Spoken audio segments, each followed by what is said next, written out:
Hi guys, this is Rin or Renacel, and welcome back to my channel. In my previous video, we went through painting and separating layers for an Live2D animation. So today I will be walking you through rigging that artwork of Hoshino Ai for an animated music video.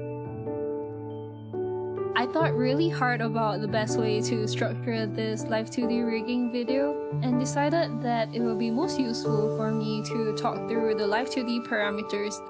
So this will show you the type of layer movements that I've made for the artwork. And doing it this way will keep the video both beginner friendly because you don't need to know how to use the Live2D program to understand these layer movements, but it will also be useful for more advanced Live2D riggers who want to do similar riggings for their animation.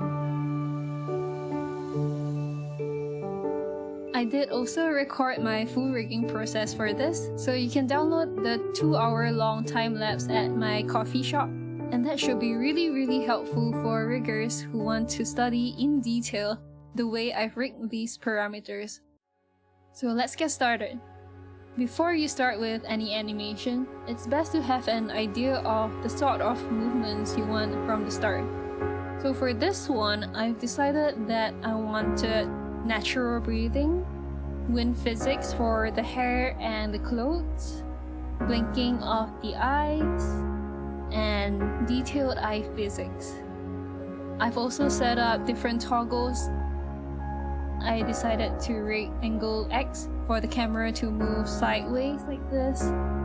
So let's go through the list of parameters in detail now. The first wind control parameter doesn't have any keyform set to it, but it is used basically as a controller for the wind physics. So if I move it, you'll see all the hair moving in the wind, the clothes moving in the wind, etc.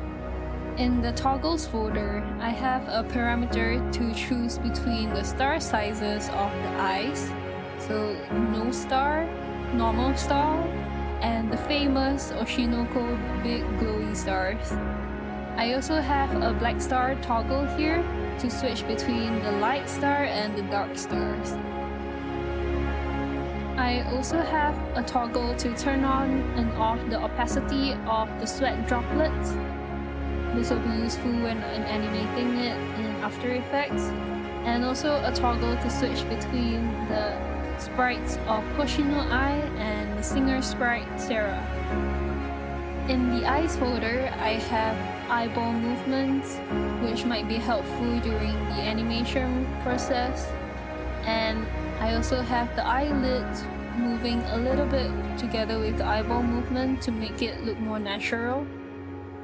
And next I have the parameters for closing the eyes, which connects to all the eye physics, which I'll take you through in a bit.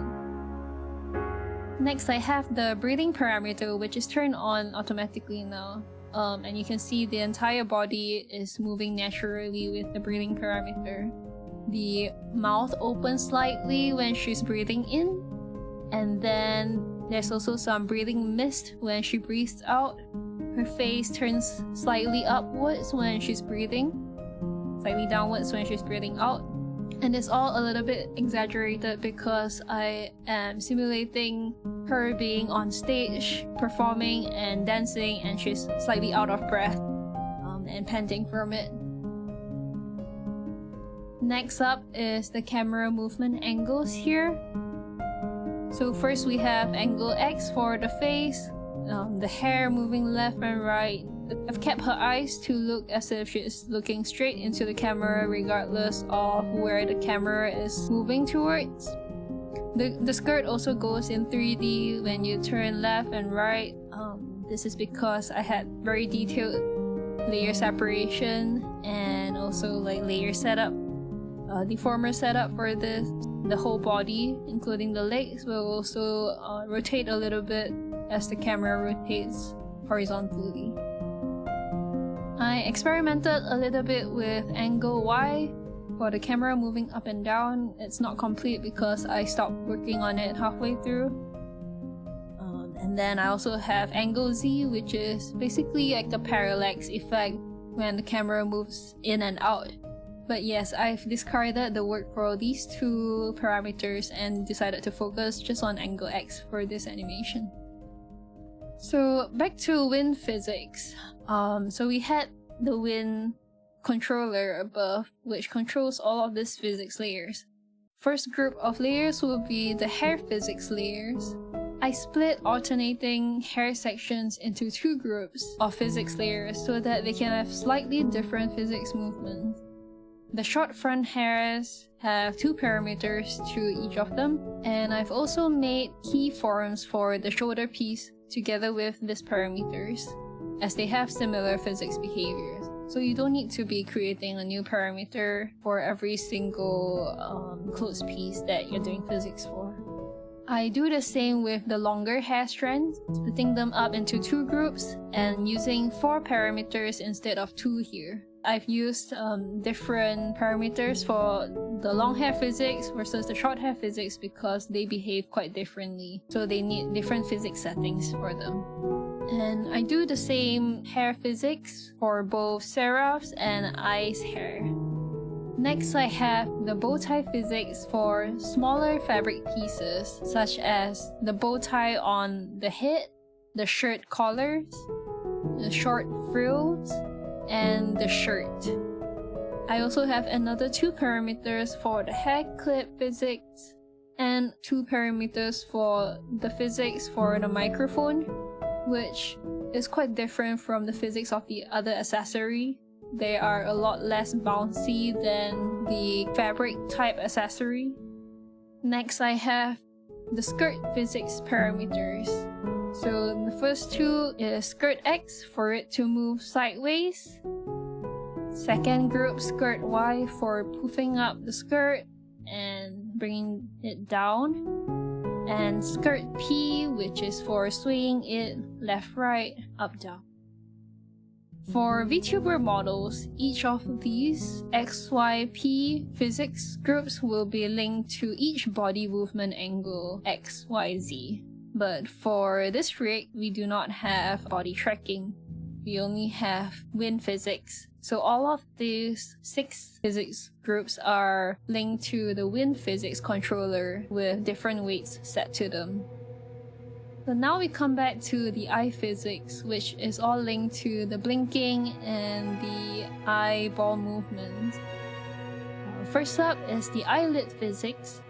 Here I squeeze the eyelids in and out on the inner side of the eyelids and the outer side of the eyelids, so that when she closes her eyes, the eyelids squint very naturally and gives it a bit of like a gentle movement after blinking and after opening her eyes. Next up is the pupil dilation. Let me turn off the star layer here so that you can see it better. For the pupil dilation, you can exaggerate the dilation a lot more here and then control it in the physics settings. After that is the bouncing of all the eye layers. I have star bouncing separate from the eye bouncing layers because I wanted them to bounce independently and in a different manner. And then lastly is the bounce of the bottom eye shine here. It's also bouncing very differently, rotating left and right on the first parameter, and then it's bouncing up and down. Next is the highlight of the eyes, which bounces left, right, up, down a little bit and also glows. So I make the shine layers enlarged and shrunk for the glowing. Altogether, the eye physics looks like this. Finally, there is the eye sparkles for the glittering effect. I put them at different opacities and then link the physics to the blinking so that whenever she blinks, it starts to sparkle. And very lastly, we have the sweat droplets, which there are 2 parameters to them for bouncing. So one of them to bounce it left and right, up and down. And then the second one is to do it in the other direction so that all together they come together like a bit of a rotational bouncing movement. So that's all the parameters you need to make an animation like this. And when I bring the file into After Effects, I'm mainly working with the eyes opening and shutting. I have the wind physics turned on most of the time, as well as the breathing on an infinite loop. I also have the eye blinking keyed in at regular intervals so that she looks like she's blinking at certain times. And then the main parameter that I play with for scene setup will be the camera angle, so having the angles go left and right. And I use other layers in After Effects to enhance this 3D camera movement effect.